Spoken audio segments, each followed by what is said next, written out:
Hola a todos, bienvenidos a un nuevo episodio de Cyc Mendoza Racing.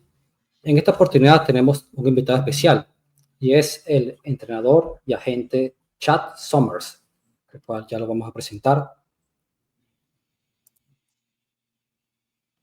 Buen día. Hi Chad, how are you doing? I'm well, thank you. Fine. To start, tell us a bit about your first steps in the industry and when you got that idea to become a trainer. I'm not sure I ever had it. I'm not sure I still want it now. But look, I think I remember watching the University of Kentucky basketball when I was a kid, growing up in New York, and I saw a commercial for the Kentucky Derby and wanted to check it out and started watching the Kentucky Derby and then watch all the other races. And I was really short when I was growing up. When I was a freshman in high school, I was 4'10". I weighed 90 pounds, and I thought I was going to be a jockey.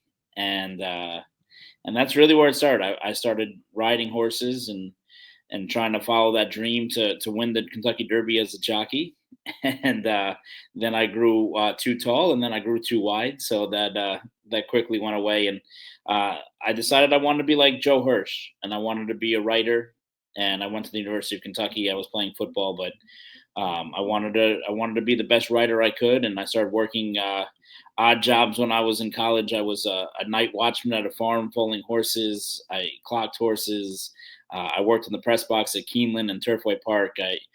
I did about everything. I had a radio show that was sponsored by Keeneland that I did with Jude Feld and Ella Starr. Just anything I can do to just get involved when I was 17, 18 years old is really where it started. And then I decided that for one summer, I wanted to be on the racetrack and just see things from a different lens rather than just write about it and just gamble on it. I wanted to go to the racetrack and see what it was all about from that end. And I got an opportunity to work for Paranex Stables and Jennifer Peterson. And that was 2004, I guess. We went to the Kentucky Derby the first year I was working with them with a horse named Song of the Sword. And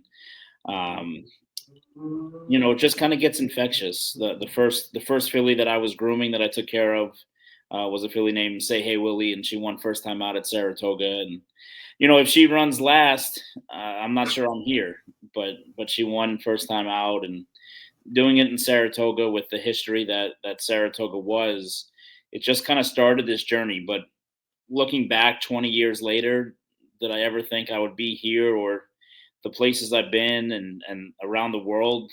Never in a million years. But that's what horses and the racetrack can do for you. There's a lot of ups and a lot of downs, but I wouldn't trade it for anything. Right. You also was a commentator at Maiden, right? Yeah. Yes, Yeah. I remember that. So when I had Mind Your Biscuits, when he retired in 2018, I wasn't sure if I wanted to keep training or what I wanted to do. So I'd always had the on the background. I'd worked for Sirius XM. I had my own radio show through the Horse Racing Radio Network with Mike Penna. I'd worked for the Associated Press. I'd done a lot of different things, and obviously going to Dubai, it's a place that's very special to me. And I had met Laura King over there the first year we were there in 2017, and it's something that's really special. And so getting the opportunity to go to Maidan and just kind of work in the media and help out kind of the trainers that had gone over there and kind of show them the roadmap that led to success for us. It was pretty good. And the thing is, I think when you do things in the media, even a podcast like this, having that background of being you, Siggy, and knowing kind of where you want to go and what you want to do, it livens it up, because sometimes there are trainers out there that they don't really have personality, right? They love their horses, but they don't really know how to talk to the media. They don't really know how to take those next steps and how to be engaging. And it's very much the people in the media will ask a question, and it's always the same question, which always leads to the same answer. And Yes, right. you see it all the time, whether it's on on interviews or podcasts or in articles or whatever. And I think that's one thing that this sport is lacking is personality, right? Is having those people that come out and be the personalities that we need. Look, we want the horses to be the stars, but they're retired before you even get a chance to know them. It's really exciting right now when you see Torpedo Anna and Sierra Leone and Fierceness going to come back next year. I mean, it's almost unheard of, and these are just 3-year-olds turning 4. Where back in the day that was a normal routine thing. So I think there's things to look forward to. But look, when you talk about from your background, right, and in the Spanish world and things like that, you look at soccer and you look at the excitement that bubbles over and why football is the world sport, right? It has those large in life personalities, and in horse racing, they're there. They just need to come out, and I think if they come out, it would help things a lot. Pretty good. Now, you now have a small barn, right? Yeah. No, Do you prefer to keep small or grow? It's a catch-22. When I started, I had 5 horses, including Mind Your Biscuits. Yes. And that individual attention and traveling the world with him was fantastic. When we came back from Dubai the first year, we went from 5 to 60 in like the blink of an eye in about 7 days. I had every big owner's worst horse, and we were split barns and in multiple locations, and it's tough to do the job that we like to do, the hands-on approach that we are when you're in a larger barn. So would you like to have action? Sure. Want to have horses running every day? Absolutely. Not running 2 or 3 times a month, but there's something special about having a small barn and trying to kind of have that David and Goliath kind of feeling to it, and trying to take down King Kong with our small numbers. Yes. Just a fun fact.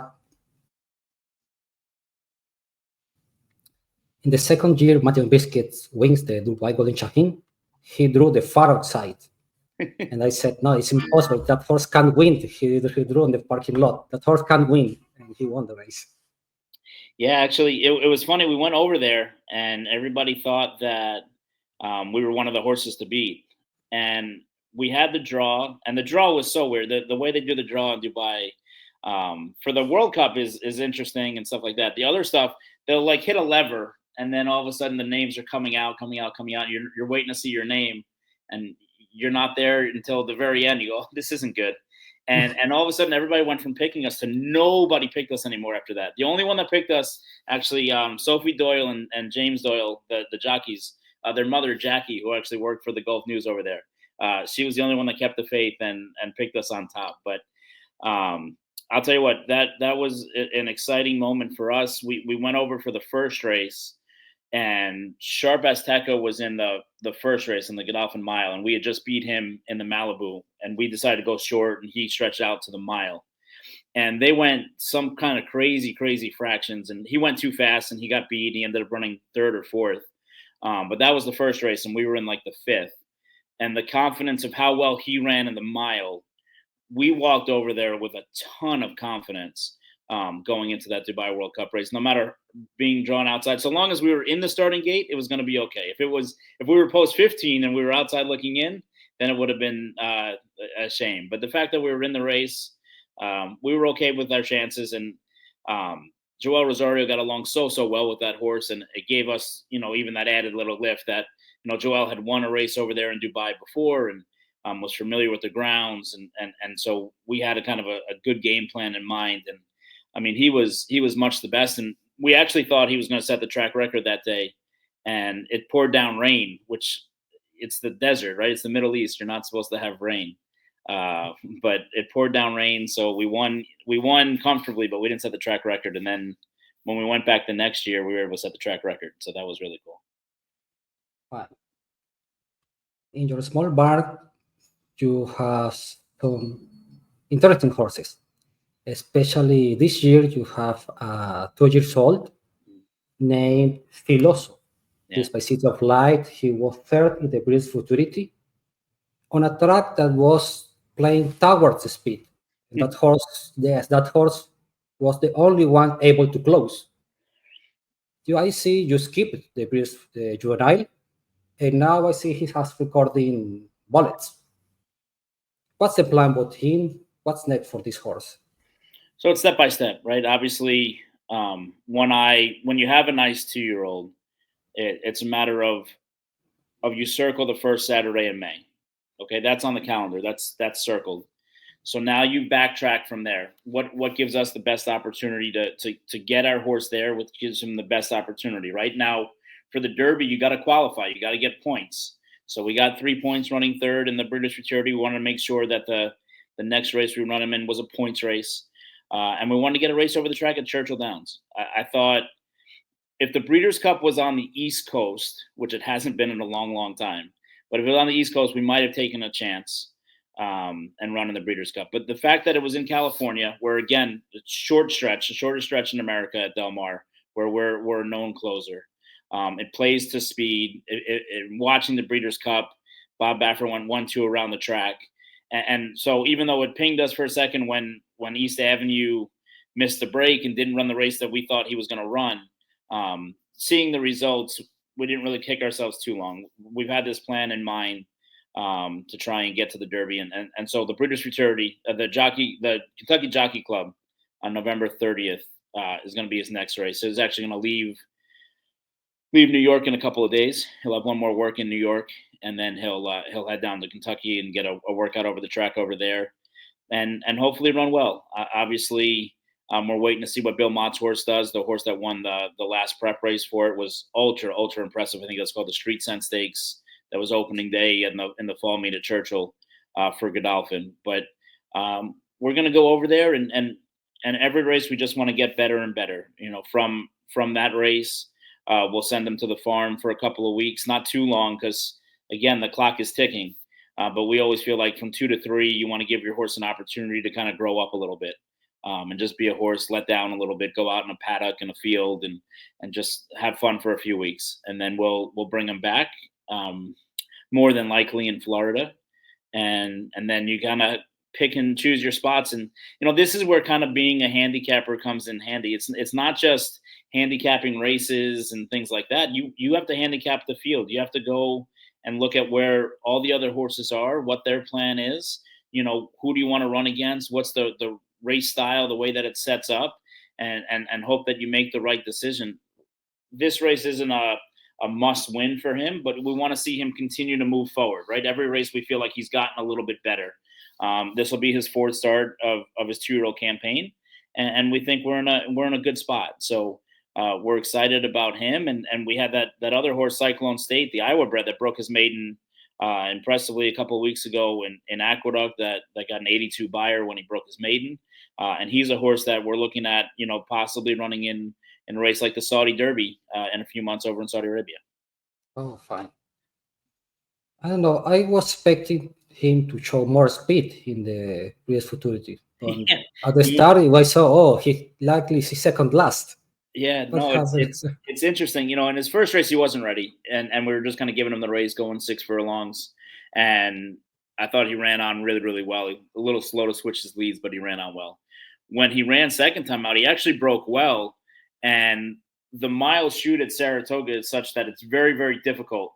When you're drawn 1, 2, 3, the one horse, if they don't break great, they have to get over, because otherwise they're going to hit the rail. So Manny Franco on the one horse kind of came over on us. We had to check a few times. We actually made 2 or 3 moves in the race, but I was hoping he would be more forwardly placed in Keeneland, especially knowing how that track plays. But Johnny said he broke just a step slow, and he's a big horse, and he's kind of still filling into his body, and he's still kind of like figuring out how to use himself properly. And I think that's what happened in that race. In the British Futurity, even though they didn't go very, very fast early on, they kind of ran away from him a little bit early as he kind of settles into his big stride. And that's the other thing about going to Churchill Downs, with that big, long, sweeping turn that they have over there, the long stretch, we think is really going to play into our hands, just in case he's not as forwardly placed as you want him to be. And I think as time goes on, he'll start kind of doing that himself. where he puts himself kind of more into the race earlier on. But he's a big horse. Even John Velasquez commented when he got on him the other day to breeze him before we went to the breeze futurity. Obviously, both him and Fierceness are sons of City of Light, and he goes, man, he's bigger, he's bigger and stronger already than Fierceness was or is, and Yes, obviously visually, Fierceness is a wonderful horse. Just ran second in the Breeders' Cup Classic, so it's exciting, but also that's why we kind of bring the horses along at their pace. We're not going to try and force them into a race. We let them kind of take us to the race, and the plan with him was never to, okay, we're trying to compete for a 2-year-old championship. It's always been just kind of one eye on the first Saturday in May and trying to get there. yes, perfect. That's legit. You have another horse. It's an Iowa bred. Yeah. It's by McKinsey. His name is Cyc State. Yeah. He broke his maiden in open company, but he's an Iowa bred. You will try some restricted races or keep him in open company. Yeah, no. So we actually wanted to take him to Iowa, and he wasn't nominated. He's like the only Iowa bred wasn't nominated, and so it was going to cost us $15,000 to nominate him to the Iowa bred futurity. So we kept him in New York. He's shown brilliant speed in the morning times, and we were waiting for a performance like that 2 weeks ago. I thought it's kind of like the light bulb was finally kind of clicking. First time out, we lost a really, really nice horse in Showcase for Todd Pletcher that came back and won the Saratoga Special and got a little time off now. But he's one of probably Todd's best 2-year-old colt. And we kind of battled with him and got a little tired. And Saratoga was a little disappointing, but he's looks like he's rounding back into form. There's an allowance race we'd like to run him in at Aqueduct on December 6th. The Remsen's on December 7th. It's a mile and an eighth. You don't really want to do that. But, if you look around right now, I'm not sure how many 2-year-olds are pointing for the Remsen. Maybe you have Chad Brown's horse, Kilwindon, that the Instagram that was, third first time out and then came back and broke his maiden second time out. But that was going at a sprint distance. And it's tough to take a young horse to go from 6.5 furlongs to a mile and an eighth in their very next start. So it's something that's on the table for discussion, but definitely looking at races like the Jerome, which would be on January 4th. And then, like I said, probably under strong consideration is going to the Saudi Derby on February 22nd, and possibly then from there going to Dubai or coming back to America. But I think he's an improving horse, and he's a horse that we've always been high on. But when he did breeze with Filoso, Filoso was a little bit better than he was before they both ran. Great. Interesting that 25 years ago, you watched a New York bred and you said, oh, this horse has no shot in open company. But the game changed. Now you see Florida breds, Cal breds running in open company in winning stakes. Why is that? That's a great question. Look, I think the breeding programs changed. So before, what it used to be would be, if you were a New York bred, for example, you were bred to one of 2 or 3 stallions, like Cadianis or Freud or somebody like that. If you didn't travel as much. Your mare's bred to your regional stallions. And now, like when we have Cyc State, yeah, he's an Iowa bred, but he was bred to Mackenzie, who's going to be the leading freshman sire, who's standing for $75,000 next year. He's got 2 Grade 1 winners in his first crop of 2-year-olds. The horse was foaled in Iowa, but then shipped back to Kentucky and was actually raised in Kentucky. The mare was bred back, I think, to Blame the year after that. Actually, that baby just sold in the October sale over by Win State Farm for Tim Hamlin, who does a great job, raises some really, really nice horses. And so, yeah, he's an Iowa bred on paper, but he was kind of raised in Kentucky and got that Kentucky bluegrass and was handled properly. The Hamlins do a great job. They raise that horse Bright Work for John Ortiz. That's a really nice horse. Isotherm.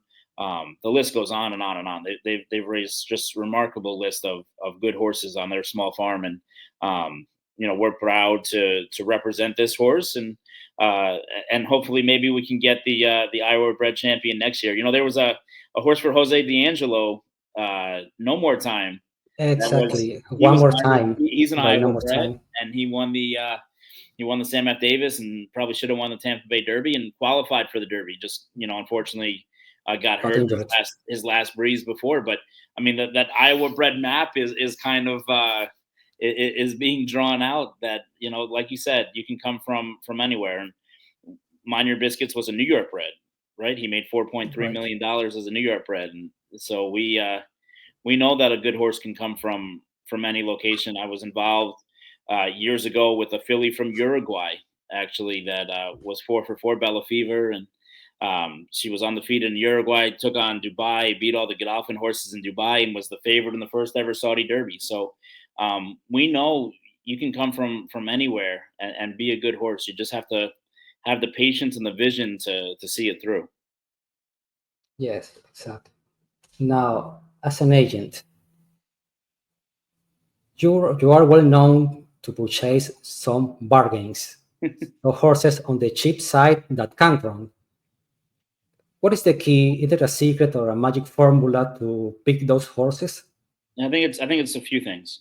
So the first thing is hard work.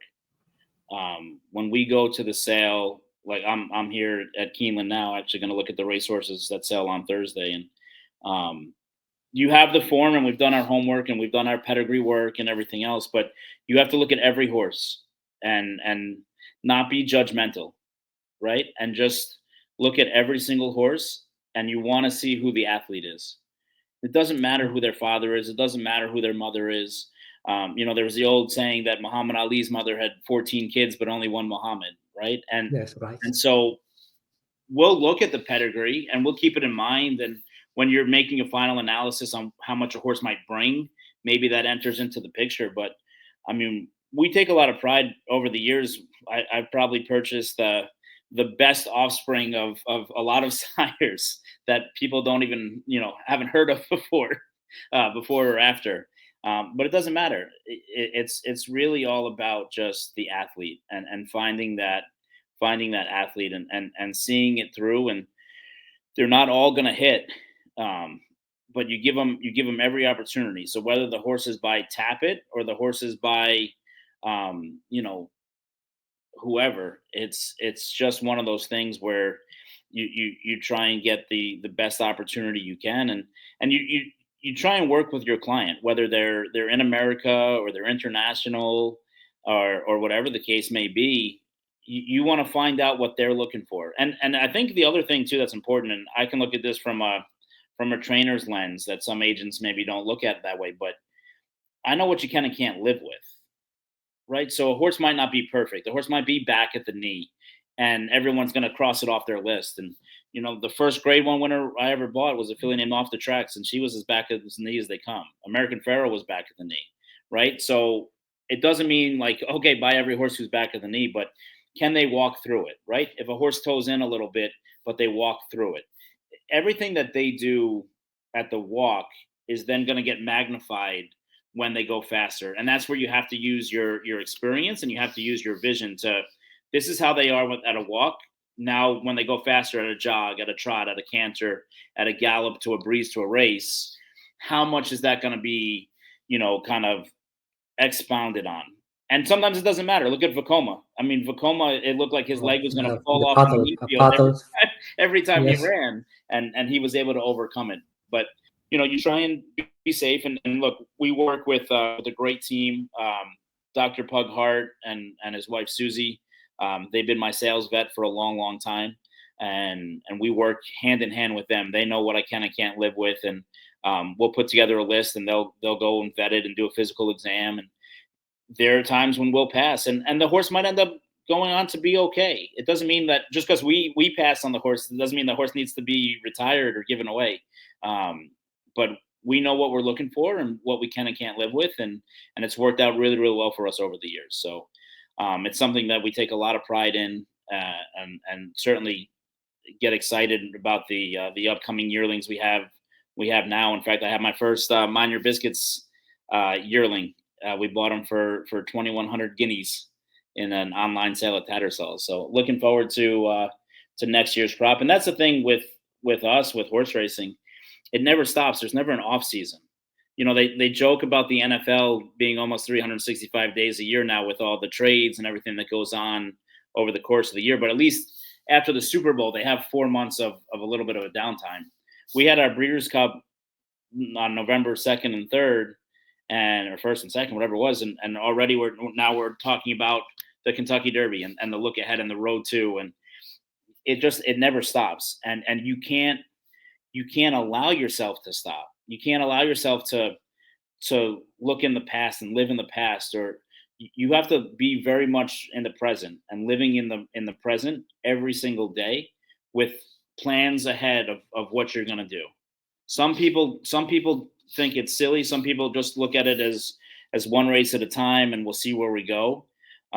We've lived our lives, shooting for the moon, and if you land on the stars, being disappointed, but you still land on the stars. Where a lot of people take it one race at a time, and they're still at the bus stop, and we don't kind of begrudge anybody. We do it the way that we want to do it, and it's been successful. Maybe the win percentage isn't as sexy as some of the other people out there, but every year we're back in the big races. We were blessed. Now this year was the 6th year we've had a horse in the Breeders' Cup, and since 2016, right? So 6 of the last 10 years we've had at least one horse in the Breeders' Cup. Again, with relatively small numbers. Maybe I buy 15 horses a year at maximum. So we're proud about it. We want to win a Breeders' Cup race in the worst way. Seconds and thirds aren't good enough for us. Cyberknife, right? What's that? Yeah, we had Cyberknife this year. We had Full Count Felicia, who went off as the second choice in the Breeders' Cup Filly Mare Turf. We had Howard Wallowitz, who was coming in off his exciting win in Kentucky Downs, and unfortunately, his inexperience caught up to him at the wrong time in the Breeders' Cup. He blew the turn, going 5 furlongs. You can't really get it back. But look, both horses got beat 3 lengths for the whole thing. So we take pride in that, and not excited that it's at Del Mar again next year. But hopefully we'll go there again with loaded draw and try and take down this Breeders' Cup, and hopefully Filoso and maybe Cyclone State can be a part of that for sure. Fine. A final question. Besides Filoso, it is too early for the top Kentucky Derby contender. But besides Filoso, probably your top one. Where is another horse you like for the Derby? So the Bill Mott horse that won the Street Scent Stakes.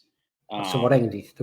Yeah, Sovereignty, and I think I haven't given up on East Avenue. I was actually surprised. We got a chance to. I've known Brandon Walsh for a long time, since he was an assistant for Eddie Keneally, and he's a very quiet, reserved guy. He doesn't really speak much. Very nice and cordial. He's been so bullish on this horse from the moment he came in from Bridlewood Farm, and telling everybody how nice a horse he is. And he's had nice horses. Obviously, Maxfield, he had Pretty Mischievous, won the Kentucky Oaks just last year. But this horse was always kind of special, and we watched him all week at Keeneland training before the Breeders' Maturity, and we knew we were going to have our hands full. But like I said, we have to worry about our horse, and we watched him. We weren't surprised when he did what he did. So to then go to the Breeders' Cup and watch him kind of have a little bit of a meltdown after things didn't go his way, breaking from there. And I guess it's well known. I don't watch enough Del Mar racing, but I guess post 1 on the dirt is not a good post. There's been a history of horses having trouble from post 1. And I thought he was going to be enough to overcome it, but you saw he kind of fought the kickback. He fought the dirt. He wasn't comfortable, but that doesn't mean that he can't still be a nice horse. So for me, look, I spent all winter in Dubai last year or earlier this year, chasing the blue, and I feel like we're in the same realm again here, chasing Godolphin. So I'd say Sovereignty and East Avenue would be my top 2 contenders. Obviously, you have to respect the Bob Baffert contingent. They're first and second in the Breeders' Cup, but For me, it starts with the Godolphin boys. And look, I think they had something crazy like 32 individual 2-year-old winners already this year. And I know they have a few more kind of behind them. They have a couple of nice horses with Brad Cox. They have a nice horse that we're going to run against in the Jockey Club with Owen Hardy. So look, they're well stocked, and that's the one race that's left for Sheikh Mohammed on his mantle that he hasn't won. Since Charlie Appleby took over the majority of his horses, he's won in Australia. He's won a bunch of races at Royal Ascot. He's won Breeders' Cup races like they're candy. But he still wants to win the Derby, and it's why he started the racing in Dubai. It's why he did everything. That racetrack in Meydan is supposed to be built like Churchill Downs. Like, he wants to win the Derby. And so we know they're going to be full force in trying to win it this year, and we're going to do everything we can to once again try and be David against Goliath and take him down. Yes, I tried with essential quality and with Cairo Prince. I think they both said. Okay. Well, thank you very much, Chad, for being in our show. Anytime. I wish you all the success with your horses this season. Muchas gracias por todos. See you. All right.